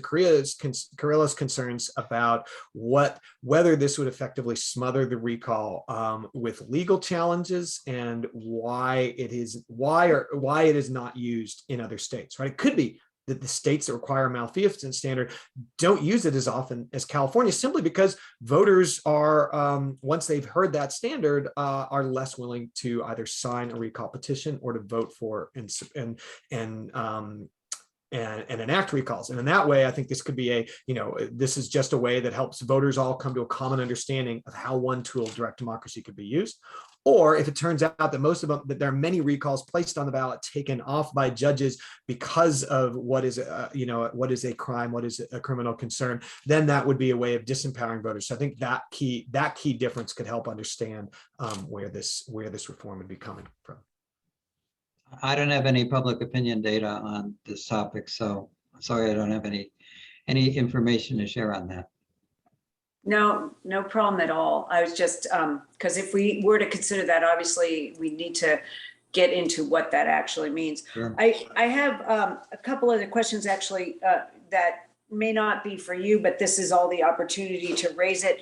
And that is maybe for the staff. I'd like you to just define for me, is there a limit to the number of times a particular candidate can be recalled? So if you're not successful, can someone come right back and try it again? Or, and if there aren't any limits, does it make any sense to try to limit? And the other thing is where we do talk about the cost, and the cost again was something that came up time and time again. And there was some discussion about, the loser would pay. I'm curious about how that was written. did the people who qualified it for the ballot have to pay, or did each one of the members of the clown car candidates below have to pay? I'd like to understand how that was all divided up. So again, I don't know that those go to your research questions, but I think all of that is very important if we're going to make profound recommendations here to understand how any of that might work. So with that, I'm done with my questions. Thank you. Thank you. Any other, I'm looking across the board, any other questions or comments by commissioners at this point? Sean, you're still unmuted. Yeah, I just had one other, I guess it's more of a, again, it goes same with Commissioner Sidley. It's more of a comment for further research, but and maybe someone on this panel knows, or even some of the other commissioners. I'm a little bit intrigued by the runoff election concept, but I don't know from a timing perspective how that works. Would it be you have the recall election, and during that the top two alternative vote getters then go to the to runoff election, or how do you determine who who goes into the runoff election and the timing of when that would occur?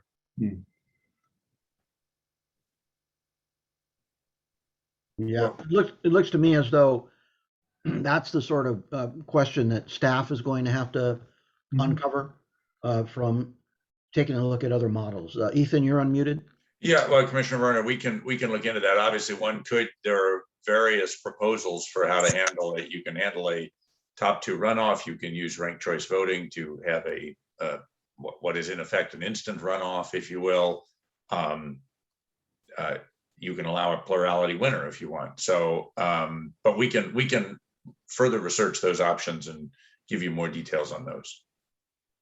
If I could just follow up, I want to say to the three gentlemen who just, I so appreciate your data, and I think that hearing what your view is and what the public is saying, I think is helpful as we try to move forward. So I just wanted to reach out and say that I thought your data was very interesting and very helpful as we do address these issues.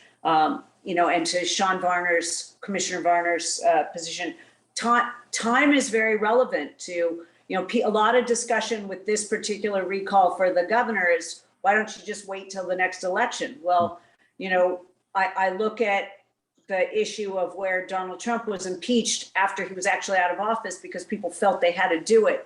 And so when I look at any recall, I look not to somebody recalling my guy, but me trying to recall the other guy, and it needs to be fair and not just protecting one side. So your data is exceedingly helpful as we look at how to proceed in a fair manner.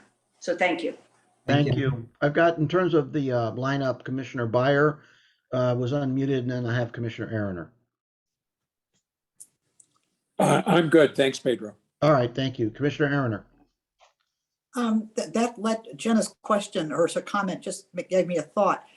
Has anybody done any research, and maybe some of the presenters know about in other states what they do about the timing issue, right? Of you know, if we were to go to the top two or something like that. Has anybody else, and that was the question was something a little different than that, but it'll come to me in a second. But has anybody looked at that in regards to the timing issue? Because we have primaries and we have, oh, I know what the question was. Anybody look at the issue of when there is a pending election we heard lots of issues around the fact that the governor, there's an election in November of 2022. Do any states actually set timelines and saying you can't recall near a particular election date? Anybody know? Or maybe that's a question for staff. Yeah, I don't know that, but I would also recommend, you know, Dr. Carrillo and also Joshua Spivak at Wagner College is one of the leading experts on the legal issue, on the legal differences and how they play into practice in other states. Okay. I don't have any information about other states. I don't know. Commissioner Erner, we will look into that. I believe I know some of that, but I'm not sure off the top of my head, and I don't want to mislead anyone. So we'll get you more information on that. Thank you. Thank you. Commissioner Buiza? Yes, just not a question, but really just a comment and appreciation, especially for Thad's presentation and the details, especially the demographic details that was reflecting which voters from particular demographics have shown up in the polls. I'm quite deeply interested in the winners and losers of recall elections, and I know that should it not be that person that is the popular will of the people, we know who those losers and winners are. So I just really wanted to emphasize that it's very important to reflect the deep diversity of California's voters in these polls. So thank you. Yeah. Thank you, Commissioner Buiza. I have, if I may, if there's no one else online, I do have one other question about this data. This election, everyone got a ballot at home. Did you see any noticeable difference where everyone got a ballot from home versus any data you might have seen from the recall from Gray Davis and his recall? And, did more people vote? Is that a better process for all of this? I'm just curious if, it's not exactly on topic, but I'm curious about how that worked as well. Well, let me respond, if I could. The final turnout in this election was about 58-59% of voters, which is quite high for a recall election. When we polled voters in the week prior to the election, it was clear to us that a huge chunk of the vote was coming in early. And you saw very big differences in actual voter preferences by when people voted. But I think by mailing ballots to everybody in advance, I think the end result is that you increase the proportion of people voting early, either by sending it in the mail, putting it in a drop box, or just going to a polling station that's open in advance. So I think that's the biggest difference that I've seen in my experience in polling. Well, if we look at the voter turnout, the turnout of eligible adults in 2003 and in 2021, which use different methods of ballot collecting ballots, they were both relatively high turnout elections. I know there was a lot of concern about in 2003 that because it was a special election, it would have a lower turnout. And in that case, the turnout was actually higher than the turnout was in 2002. And in this particular election in 2021, which was used the pandemic protocol of sending everybody a ballot, there was a lot of concern about that the voter turnout would be low. And some people assumed it would be low, and it was, actually the numbers of people who voted in this election pretty similar to the numbers of people who voted in 2018 in actual numbers of people who voted. Recalls of the governors, as I said at the end of my piece, it's a big deal to voters, and they're going to try to participate in it. And in this case, they did. And I think the fact that everybody got a ballot, and my understanding is that's going to be the process going forward now in California, makes it possible for more people to participate. But I do want to point out that, there were about 12.8 million people who voted in this election. And to the point of one of the commissioners, there were 12 million people who were eligible to vote who didn't. And that always needs to be taken into consideration as well. Thanks very much. I think this is a key question with California's voting technologies that are evolving. And it's really important to look not just at how many people vote, but also who votes and how reflective those electorates are. So it's really tricky to isolate the effects of voting at home because everyone voted through either a vote center or receipt or mail ballot that they received and could drop off this year, whereas that overall process wasn't available in 2003. In 2018, California ran a nice natural experiment where 5 counties adopted this vote center and mail out model, and the rest of the state didn't. So in the same elections, we could study that. And in a report that I'd be happy to share with you that I did with Mindy Romero of USC and Eric McGee of the PPIC, what we found looking at those was that there was a slight increase in expected turnout over and above the increase that others counties saw, and that those increases were just as large for members of Latino and Asian American groups and for younger voters as for white voters and old voters. And then similarly, a study that it published in 2007 with Megan Mullen of Duke showed that in districts where, California's always had a lot of precincts where people only get mail ballots because they have 250 or fewer voters. And in those precincts, turnout is much higher in special elections, ones held off cycle, because getting this ballot in the mail may be one of the only ways that really busy voters may learn about getting that election and how to vote, about that election and how to vote in it. Thank you. Very good. Thank you. I'm not seeing any other questions or comments, and we have reserved 30 minutes at the end of this for public comment. So I am going to assume that it's okay to express our appreciation to our panelists. Thank you so very, very much for spending the time with us and giving us the kind of information that's going to make a big difference in how we evaluate moving forward. It is obviously very important as we make our recommendations and as the legislature considers approaches that they want to take, that you don't embrace something that's not going to sell. You have to move forward in a way that has integrity and that is respected and that the voters will accept. And the data that you've given us, I think, is going to go a long way towards helping to sort of create that frame. Thank you very much. Thank you. Over to you, Ethan. Thank you, Mr. Chairman. And with that, we will move to the public comment section of our agenda. So if the staff can put up the directions for making public comment, I would note for members of the public that in addition to this hearing, we will be planning future hearings on this topic. And so there will be additional chances to make public comment. And we have a link on our site under the study webpage for this topic where people can submit written comment to the commission. But for today, if you wish to make public comment, please use the raised hand feature in Zoom. That is the best way to do it. If you have phoned into the meeting and are not on Zoom, you may email us, do so immediately at littlehoover@lhc.ca.gov. That address is on your screen now, Little Hoover, all one word, @lhc.ca.gov. Please give us the phone number from which you are calling so that we know who to unmute when you are called on. As is the Commission's traditional practice, public comment is limited to 3 minutes per commenter, and we have limited total public comment today to half an hour should we get to that point.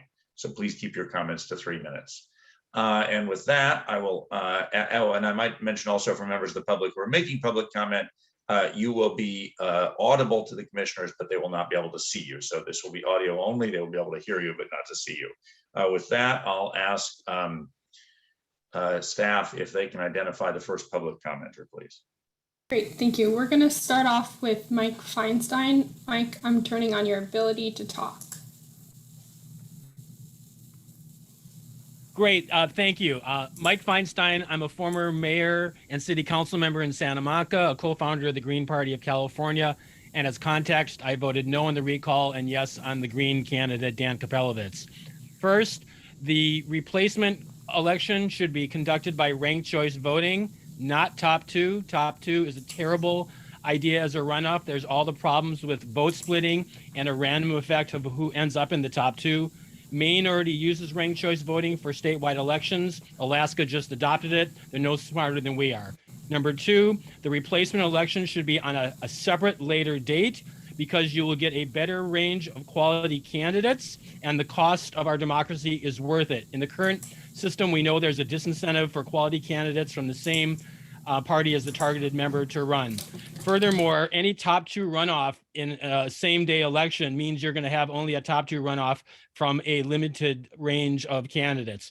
For the turnout anomaly, make the signature requirement a function of total voters, not of previous turnout, even if it amounts to the same level. That makes it more consistent and less open to random results where we have an uncompetitive previous gubernatorial election. As for the clown car issue and having too high a signature requirement, under top two elections, we've had 28 and 32 candidates. For the last governor and US Senate election, the recall is not much different.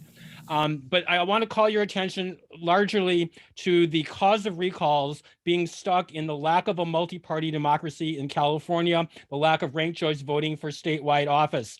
Top 2 elections limit voter choice, and 700,000 non-Republicans signed the recall to Gavin Newsom because we had a non-choice in the general election of only Newsom and John Cox. And if we had a 5 or 6 party ranked choice voting general election, more people would have felt heard in the general election and less are likely to react negatively because they would have had their voice. Similarly, for the Josh Newman example, I wrote about this for the OC Register. The fact that we have single seat winner take all legislative districts means large numbers of people do not have representation in the state legislature from their district. And if we move to a multi-seat proportional representation system in California, more people will have a seat at the table and will have less reason to respond against the people in office who don't really represent them. Thank you. Thank you, Mr. Feinstein. Ashley? Thank you, Mike. Next, we're going to turn to Brent Turner. Brent, I'm turning on your ability to talk. Hello, Chair Nava, commissioners, thanks for the event today. I wanted to make a quick response to Professor Carrillo's preference toward ranked choice voting. We would be remiss if we failed to mention the necessity of coupling our conversation about ranked choice voting with a general security issue of open source software in use for elections. The Little Hoover Commission has given profound recommendation toward open source software and directed it be implemented throughout California. And certainly for the security community, we want to mention that open source has a specific necessary application when we're talking about ranked choice voting. So hopefully the recommendations of the Little Hoover Commission will be absorbed by current Governor Newsom, and throughout the United States, we're seeing progress in certain areas. San Francisco is considering open source systems right now, which are available for free trials. But there is some resistance in the proprietary intellectual property community pushing back against this better security model. So I just wanted to mention, when we talk about ranked choice voting, we really shouldn't proceed on a grand level with that program until we get the proprietary software out of the systems and move toward a general public license, open source public system. Thank you. Thank you, Brent. Next, we're moving on to Marion Shapiro. Marion, I'm turning on your ability to talk.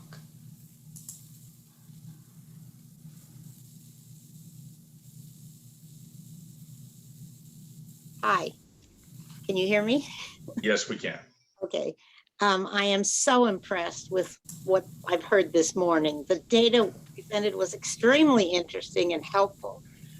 And I was wondering if the info about how the public would support each question might change significantly with education, which will probably be attempted by supporters and opponents of the measures being voted on. One of the things this morning that has changed my mind completely was the lieutenant governor. I was thinking that should be done, and now I've changed my mind about it. So thank you so much for this, being able to listen to this. I'm so impressed. Thank you, Marion. Next, we're going to move on to C.T. Weber. C.T., I'm turning on your ability to talk.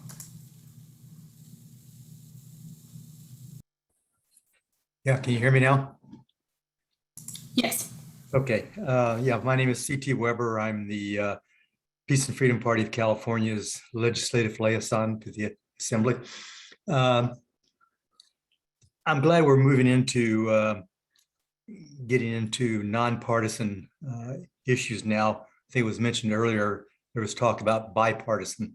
And I think that's probably part of the problem, is that you're finding out that people from the alternative parties here in California may have a different analysis on how things should run.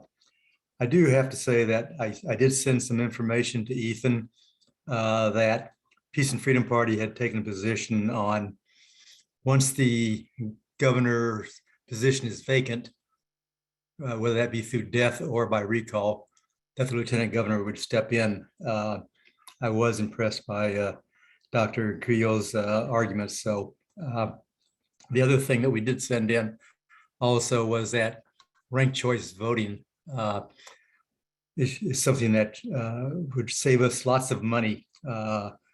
So we wouldn't have to have a costly recall runoff election that we wouldn't have to.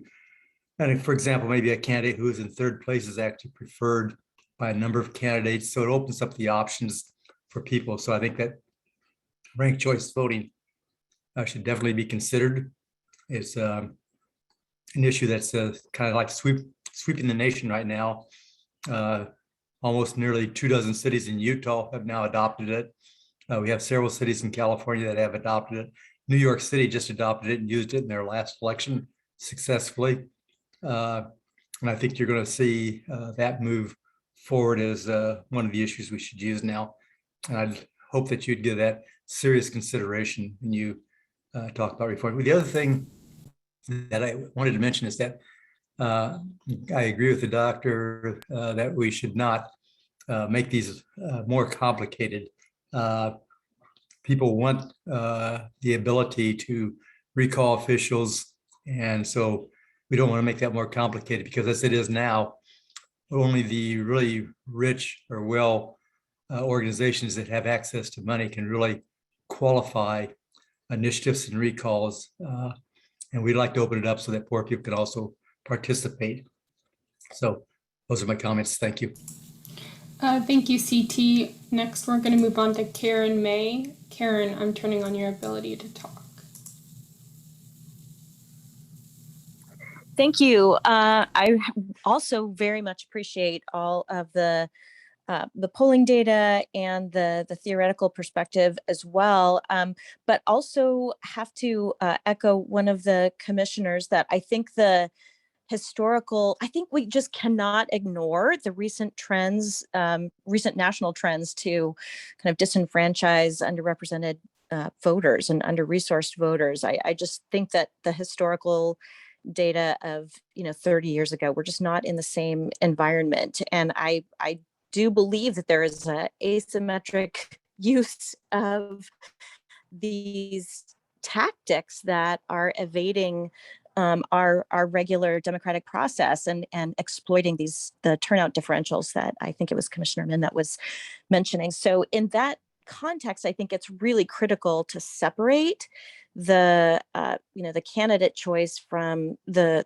recall question. So I absolutely favor that reform of not linking the two, because I think that will definitely be exploited, and the recall process will be overused if there is the opportunity to circumvent the elected leader.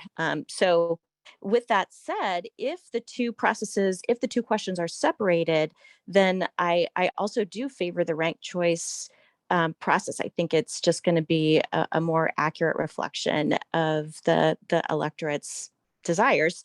But again, only if those two processes, those two questions are separated.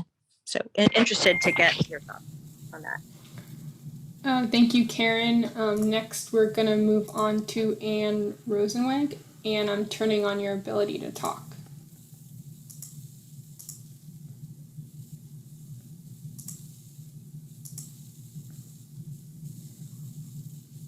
Ms. Rosenzweig, I believe you're muted on your end. Is that correct, Ashley? Yeah, unmute. Ah, there you are. Can you hear me now? Yes. Okay. Yes. I was a member of the California Bar for 40 years, from 1976 to 2016, when I decided that I had my United Farm Worker organizing skills might be more useful than a bar card after Trump was elected president.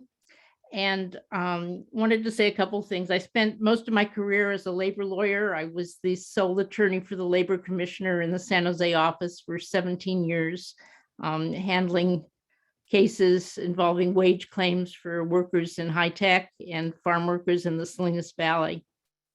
But I've also been a long time political geek. I first went precinct walking with my dad in 1958 in Berkeley when his friend TJ Kent was running for city council. I joined the Freedom Now Young Democrats at Berkeley High in 1965. I've helped with get out the vote efforts almost every election since then. And about 4 weeks ago, I started a Reform the Recall group on Facebook. And within just over 2 weeks, we had over 1,000 members. So there's tremendous interest in reforming the recall. We have state legislators in the mix in our membership. Assembly member Mark Berman, who's the chair of the elections committee for the assembly, is a member, as are my representatives, Senator John Laird and Assembly member Robert Rivas. So there's been a lot of interest and people are, all over the board, but I would just like to make a couple of personal observations in terms of my own feelings. I think the threshold has to be increased.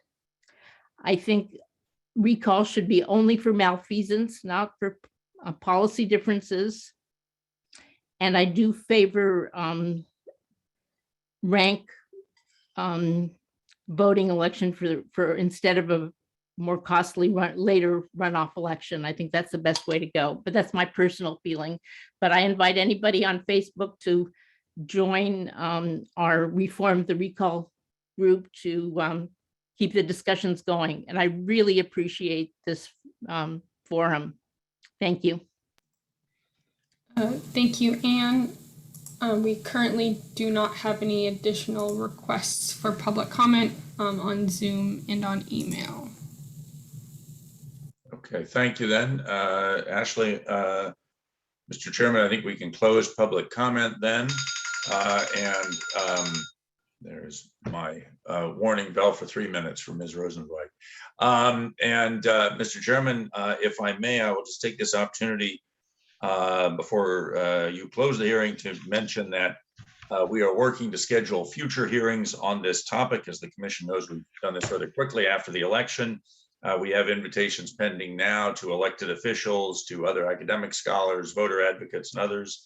And we're looking for appropriate dates. We expect future hearings to address some of the questions that commissioners raised today for additional research. We expect to address issues of equity and inclusion and how those are affected by the recall process and other potential reforms. So we'll be in touch with the commission with additional information very soon. I would ask the commissioners to hold the existing scheduled meeting open on your schedule. That's October the 28th. We had a meeting scheduled on October 28th. Please continue to hold that time on your calendars, and we will be back in touch very shortly with additional meeting dates and other details about future hearings. And with that, Mr. Chairman, I believe we have no other business. Right. Well, we can conclude our meeting today. I want to again express gratitude to the participants who provided us with the information. Thank you to staff. Once again, there are technological challenges with pulling these meetings together, and as was expected, as you've always demonstrated, it went flawlessly. Thank you so much. And again, to my commissioners, till we meet again, thank you for your participation. Goodbye now. Thank you.